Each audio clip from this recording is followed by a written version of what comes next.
थकीत भविष्य निर्वाह भत्ता आणि दिव्यांग भत्ता तत्काळ देण्यात यावा यासह इतर मागण्यांसाठी दिव्यांग शासकीय कर्मचाऱ्यांनी जिल्हा परिषद आरोग्य विभागात धरणं आंदोलन केलंय।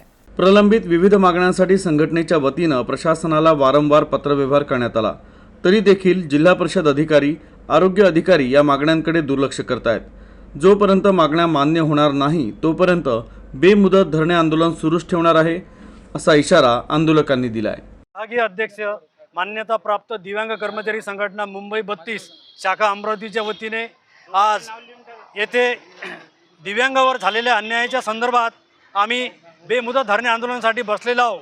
आमच्या काही जे कर्मचारी आहेत यांच्यावर मागील जो आमचा भविष्य निर्वाह निधीचा जो हप्ता जमा होतो तो हप्ता एका धुळगाड रेल्वे प्राथमिक आरोग्य केंद्रामधून 9 महिन्याचा हप्ता तो जमा झालेला नाही आहे।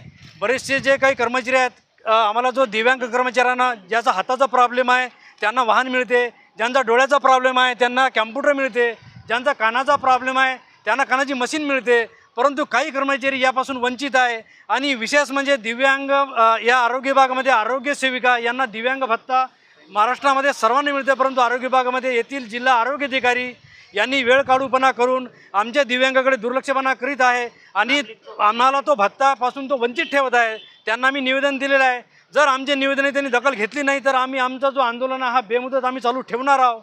आणि आमच्या मागण्याच्या संदर्भामध्ये अजून हाकेच्या अंतरावर याचं कार्यालय, परंतु अद्यापर्यंत आम्हाला त्यांनी कोणतं निवेदन दिलेलं नाही आहे।